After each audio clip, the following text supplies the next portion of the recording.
Hello students, next let us look at the principle of current division. The principle of current division, just like we had previously discussed the case of principle of voltage division, here also we have to divide the current that is flowing into two parallel branches. അതായത് suppose there is a circuit in which there are two parallel branches each having two different resistances. Let's say this is 1 ohm and this is 2 ohms, and because of which there is a current that is flowing which is different for this branch and it is different for this branch. Let's say that this is some current I1 and this is some current I2, and the total current that is flowing here is I, and since there is no other current coming into the branch, we can say that I is basically I1 plus I2. നമുക്കത് അറിയാം. ഇപ്പോൾ ഇവിടുന്ന് എത്ര കറണ്ടാണ് വരുന്നതെന്നുള്ളത് അത് let's say that there is A current source. ആ current സോഴ്സിൽ നിന്ന് വരുന്ന കറണ്ട് 10 ആംപിയേഴ്സ് ആണ്. അപ്പോൾ അതിനകത്തുനിന്ന് എത്ര കറണ്ട് 1 ഓമിൽ കൂടെ ഫ്ലോ ചെയ്യുന്നു, എത്ര കറണ്ട് 2 ഓംസിൽ കൂടെ ഫ്ലോ ചെയ്യുന്നു എന്നുള്ളത് കണ്ടുപിടിക്കണം. അതാണ് ഡിവിഷൻ ഓഫ് കറണ്ട് എന്ന് പറയുന്നത്, കറണ്ട് ഡിവിഷൻ. അപ്പോൾ ഇതിന് വേണ്ടിയിട്ട് നമുക്ക് ജനറലായിട്ട് പറയാൻ പറ്റുന്നൊരു rule, let's say that there is some one current source which is having some current value. കുറച്ചുകൂടി നല്ലപോലെ വരയ്ക്കാം.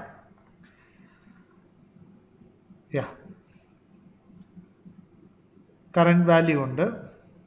ആ കറണ്ട് വാല്യൂ ഐ ആണെങ്കിൽ ആ ഐ എന്ന് പറയുന്ന കറണ്ടാണ് ഇവിടെ ഡിവൈഡഡ് ആയിട്ട് നമുക്ക്, let's say there is some resistance R1, there is some resistance R2 and there is some resistance R3. ഇനി ഇഷ്ടംപോലെ നമുക്ക് വരയ്ക്കാം, പക്ഷെ ഞാനിങ്ങനെ 3 റെസിസ്റ്റൻസസ് പാരലലായിട്ട് വരച്ചിരിക്കുകയാണ്. അപ്പം നിങ്ങൾക്കറിയാം പാരലൽ ആവുന്ന എപ്പോഴാണ്, 2 റെസിസ്റ്റൻസിൻ്റെ നോഡ്സ് കോമൺ ആയിട്ട് വരുമ്പോഴത്തേക്കാണ് പാരലൽ ആവുന്നത്. അപ്പോൾ ഇവിടെ R1, R2, R3 എല്ലാം തമ്മിൽ പാരലലാണ്.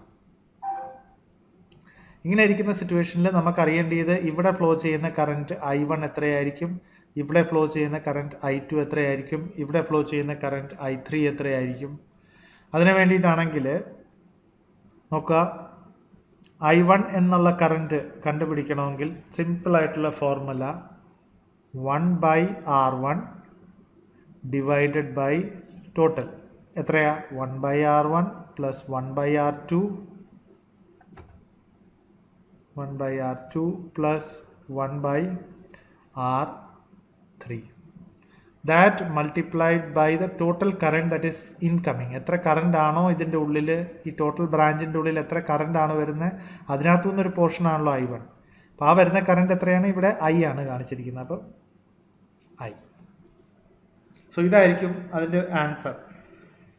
ഓക്കെ, അല്ലെങ്കിൽ നമുക്ക് I2 കണ്ടുപിടിക്കണമെന്നുണ്ടെങ്കിൽ നമ്മൾ യൂസ് ചെയ്യുന്നൊരു സിമ്പിൾ ഫോർമുല,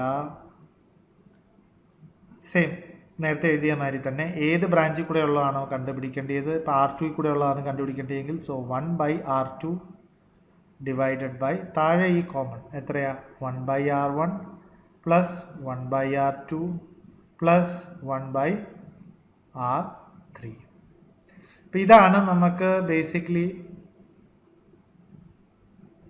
I2 എന്ന് പറയുന്ന കറണ്ട്. സെയിം വേ നമുക്ക് I3 എന്നുള്ള കറണ്ട് കണ്ടുപിടിക്കാം. I3 is for the third branch.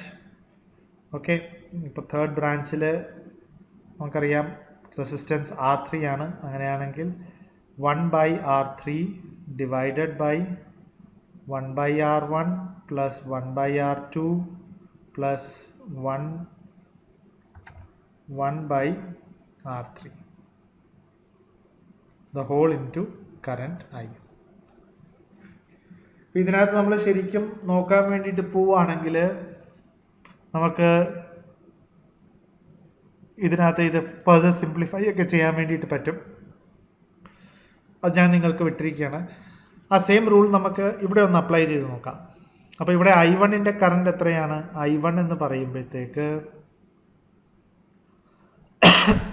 1 Om റെസിസ്റ്റൻസിൻ്റെ across പോകുന്നതാണ്. അപ്പം 1 divided by 1 divided by 1/1 plus 1/2 into I എത്രയാണ്? സോറി, ഐ ഡയറക്റ്റ്ലി എഴുതാം. ഐ ഈസ് ഈക്വൽ ടു 10 അല്ലേ? അപ്പോൾ ഇത് എത്രയാണ് ശരിക്കും? 1/1 is 1 divided by 1 plus 1/2 into 10. ഇത് നമ്മൾ കണ്ടുപിടിക്കാൻ വേണ്ടിയിട്ട് പോവുകയാണെങ്കിൽ 1 divided by 3/2 into 10 which comes out to be 20/3. അപ്പോൾ 20/3 കറണ്ട് I1 കൂടെ ഫ്ലോ ചെയ്യുന്നു. സിമിലർലി I2 എന്ന് പറയുന്നത് ഇപ്പോൾ സെക്കൻഡ് റെസിസ്റ്റൻസിൽ കൂടെ ഉള്ളതാണ്. So it is 1/2 divided by 1/1 plus 1/2 into 10 which ഒറ്റയടിക്ക് നമുക്ക് പറയാൻ പറ്റും ഇറ്റ് ഈസ് 1/2 ഡിവൈഡഡ് ബൈ താഴത്തത് 1 plus 1/2 is 3/2 into 10 which comes out to be നമുക്കറിയാം 1/2 ഇൻറ്റു 2/3 ആയിരിക്കും വരുന്നത്. ഇത് താഴെ നിന്ന് മേളിലോട്ട് പോകുമ്പോഴത്തേക്ക് ഫ്രാക്ഷൻ്റെ into 10 which comes out to be 10/3. നോക്കിക്കേ, ഇത് രണ്ടെണ്ണം 20/3യും 10/3യും കൂടി തമ്മിൽ ആഡ് ചെയ്യുകയാണെങ്കിൽ എത്രയാണ് വരിക? നോക്കിക്കേ, 20/3 പ്ലസ് 10/3 ആഡ് ചെയ്യുമ്പോൾ നമുക്ക് കിട്ടുന്നത് 30/3 which comes out to be 10. കറക്റ്റല്ലേ? 3 മേളിൽ കട്ടായി പോകും, അപ്പം 10. സോ നോക്കിക്കേ, I1ഉം I2ഉം കൂടി ആഡ് ചെയ്യുമ്പോൾ നമുക്ക് കറക്റ്റ് 10 ആംപിയേഴ്സ് നമ്മൾ എത്ര കറണ്ട് ആയിരുന്നു ഫ്ലോ ചെയ്യുന്ന അത്രയും. അപ്പം അങ്ങനെ രണ്ടായിട്ട് ഡിവൈഡ് ആവും.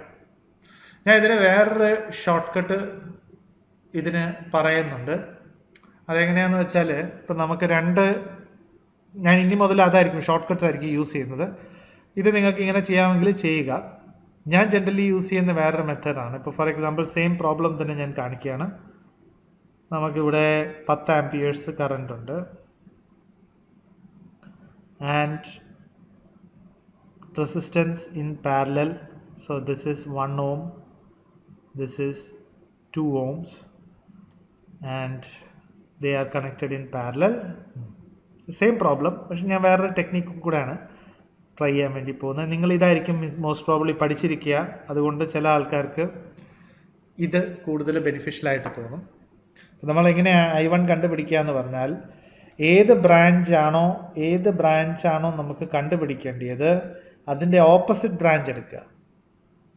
അപ്പം I1 ആണ് കണ്ടുപിടിക്കേണ്ടതെങ്കിൽ I2 ഫ്ലോ ചെയ്യുന്നത് ഏത് റെസിസ്റ്റൻസിൽ കൂടെയാണോ that resistance divided by the total of the resistance which is 1 plus 2 into